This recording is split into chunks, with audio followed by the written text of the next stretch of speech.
President Trump with a huge win under his belt after the Supreme Court ruled that district court judges cannot impose nationwide injunctions except as allowed by law.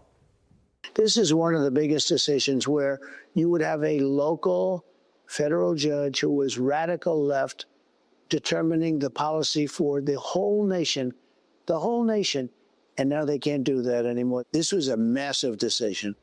Attorney and president of American Frontier, Mehek Cook, joins us now. Mehek, thank you so much for joining us. So, as the president indicated there, this decision is going to have an enormous impact on the Trump administration and our whole country for years to come. So first, talk to us about that and the impact that this will have. Thank you so much for having me. This is one of the most monumental seismic victories, not only for President Trump, but for the rule of law and the American people. We saw district court judges, 35 out of 40 in liberal cities, Carly, that were preventing President Trump from following through, whether it was ending sanctuary cities to birthright citizenship. And when you allow for liberal activists to set policies rather than solving cases and controversies, they're out of scope and they're out of line. The fact that we're seeing liberal justices and activism clearly tells you, without even a law degree, that this was not allowed.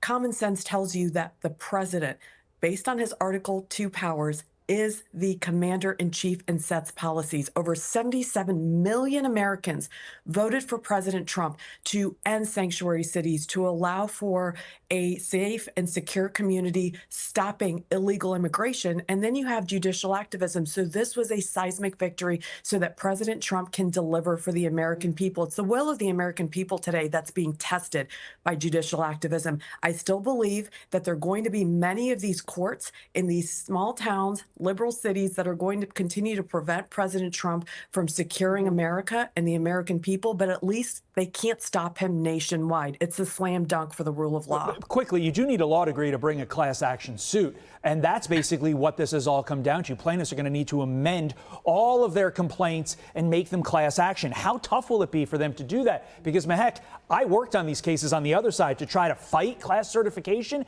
and let me tell you, it's a battle. It's tough to get class certification.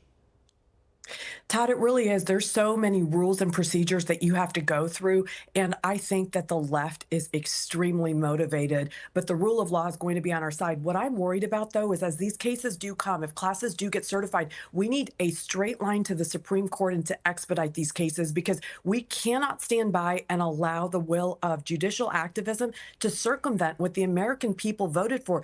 These activists are scamming the American people by using the rule of law as a weapon against us. It should not be allowed. Right. All right, switching gears and quite quickly here, jury deliberations begin today in the Sean Diddy Combs trial. Do you think he's going to be found guilty or innocent? 30 seconds to you.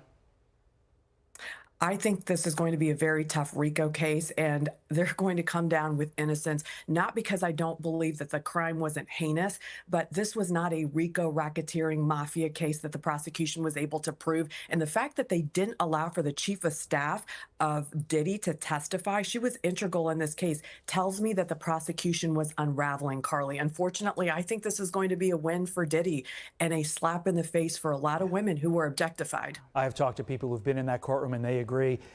They don't believe the prosecution has proven the elements needed on the sex trafficking, on the RICO, and that is disturbing. We'll be watching that courthouse in New York City. Mehek Cook, thank you for joining us this morning. Mehek. I'm Steve Doocy. I'm Brian Kilmeade. And I'm Ainsley Earhart. And click here to subscribe to the Fox News YouTube page to catch our hottest interviews and most compelling analysis.